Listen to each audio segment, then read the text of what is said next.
Hello guys, ayan. Hello, may nagluto po tayo ngayon ng steak. Meron po tayo dito almost half a kilo steak. Yan. So atin po ngayon siyang munang tatanggalin. Natalagyan ng black pepper salt. Mamarinate natin para mamaya ay masarap ang ating lulutuin. So ayan na po. So let's go.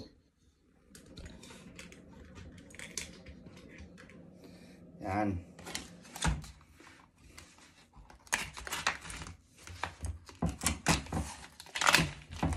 Napakalaki po nito.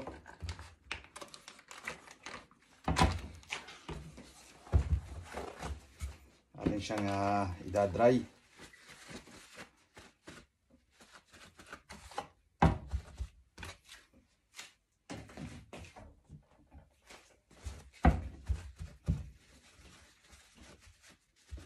Hindi ko yan kung gano'ng kalaki. Halos lahating kilo po to. Yan. So,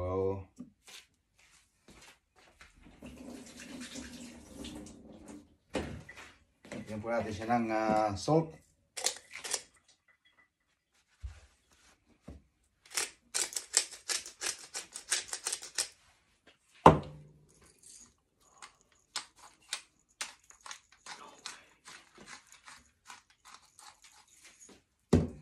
Yan, para masarap mamaya.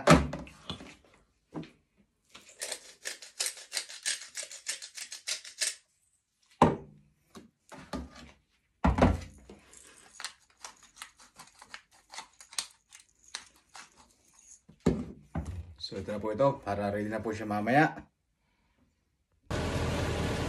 Yan na nga po at ating lulutuin ang ating steak. Ayan. So ang laki-laki po nito. There you go. Yan po. Yung ating sila. Halos na ating sila po ito nito. Ito kanyang baby steak.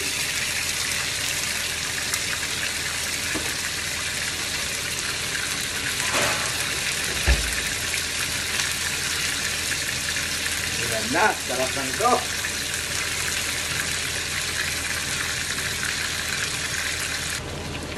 At ito na nga po, atin na nga bablagta din. So, ito, tapos iuubin natin siya para magandang luto. Ayan.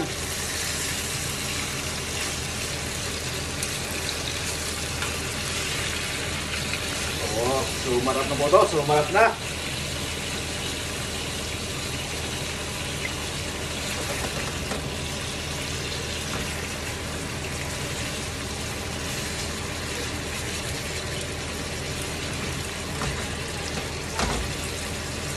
Yan na.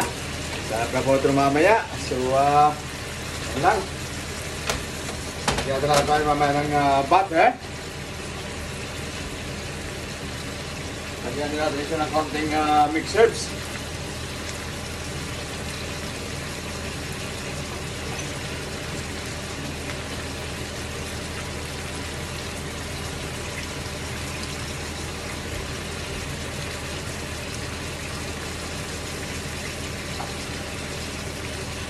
Na, sarap na yan mamaya.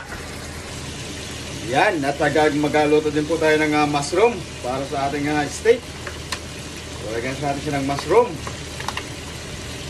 So, yung ating steak ay nasa oven na. Habang niluluto ng kaunti sa oven. So, magluluto naman tayo ng mushroom.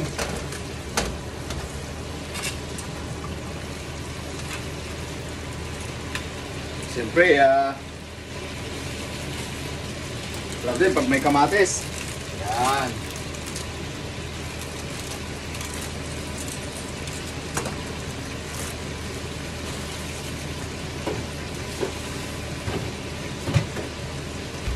So, meron tayong steak.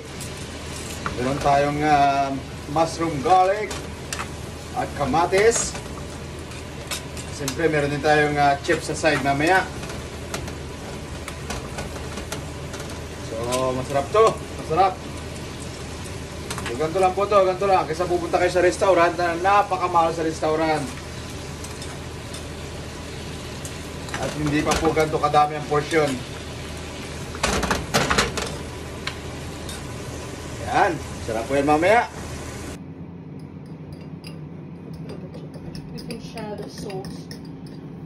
po, luto na po ang ating steak. So meron na po tayong steak, mushroom, and baby tomato. Yan, yummy na po to. Oh, yan na. Ayan na po, tikman na po natin ang ating nilutong steak kung ano bang lasa talaga nito ngayon. So, save po tayo ng malaking damage sa restaurant. Right, first bite, thank you Lord.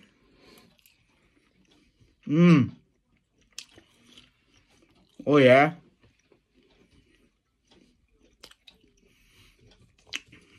Sarap po ito.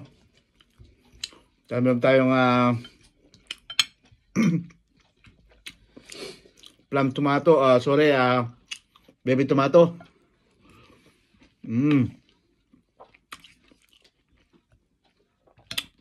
At meron din po tayong mushroom. Yan. At siyempre, meron po tayong chip sa side. So, yan po. Kompleto tayo. So, good. So good. Right. Thank you very much, guys. Bye.